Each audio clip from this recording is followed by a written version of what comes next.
Hello everyone, welcome back to NOBEL Forensics. I am SOWMYAGAJULA.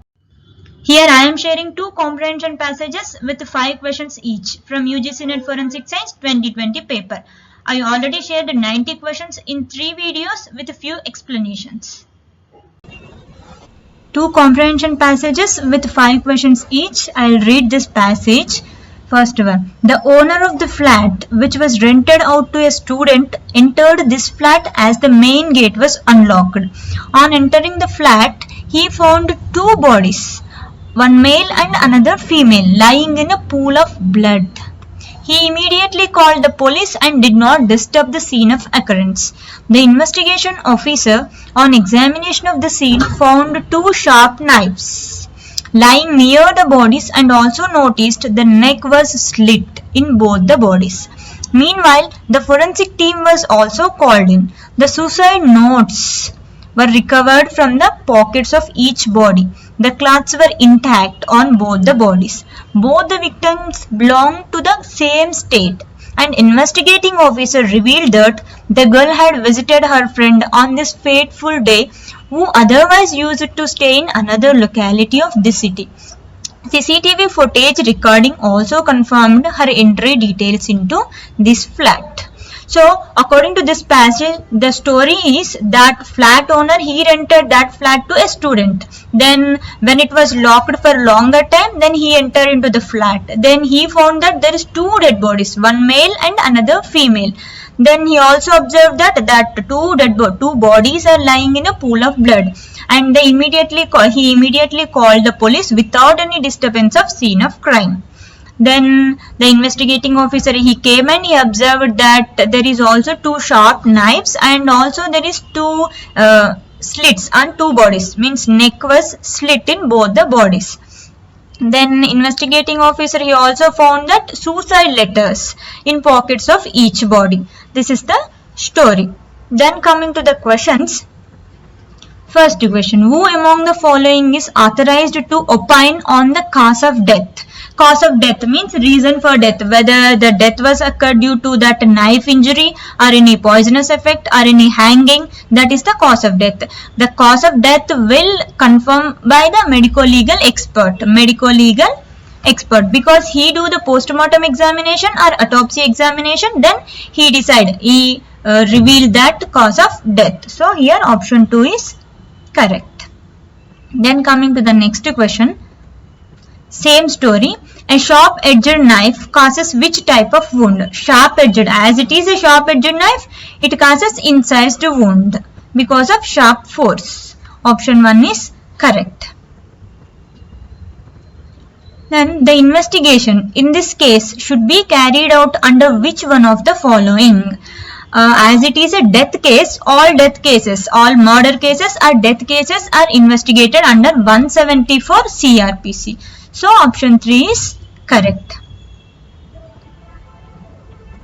Then same story.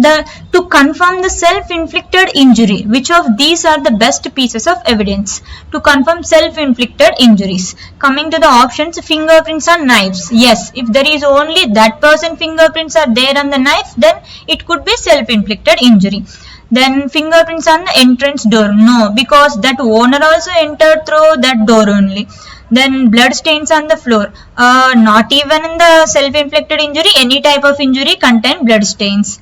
Then no signs of struggle. Yes, if it is self-inflicted injury, then there could be no signs of struggle. So here option A and D are correct.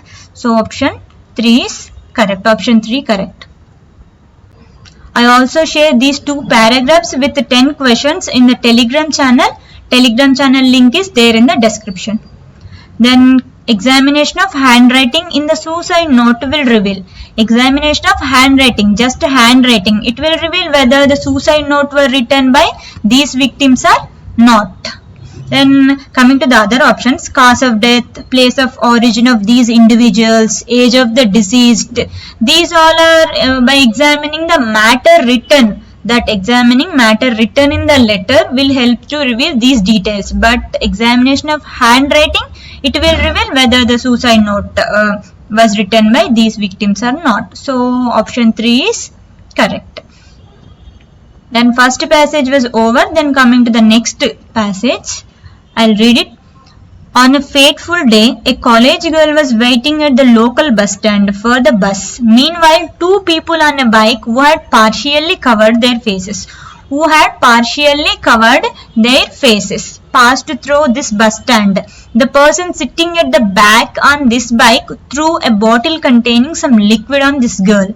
This girl was rushed to the nearby hospital by the bystanders. Also, the police were informed by some witnesses. During this time, the girl experienced a burning sensation of her face. Then the investigating officer examined the details of this incident from the CCTV footage installed next to this bus stand. So, according to this passage, the story was one girl is waiting at the bus stop. Then two persons going on bike, and that backside person was threw a liquid from the bottle. Then the girl was also experienced some burning sensation. So it could be some acid material. Then the investigating officer he examined the details from the CCTV footage. So this story all recorded in the CCTV footage also. So coming to the options, acid attackers are punished under which of these sections of IPC? Acid attackers are usually punished under 326A IPC. 326A IPC. It gives punishment for acid attackers, and the minimum punishment for acid attackers is 10 years. And this also extended up to life imprisonment with fine. So here option 3 is correct. Then coming to the next question, same passage. Which of the following scientific evidence would help prove the presence of the attackers at the crime scene? Means which evidences will prove that acid attackers are there at the crime scene. So CCTV footage definitely helps because it was recorded. Then eyewitness also, because that persons are partially covered. So eyewitnesses may give some points for identification. Then cell phone location also. So here A, B, C are correct. Option 3 is correct.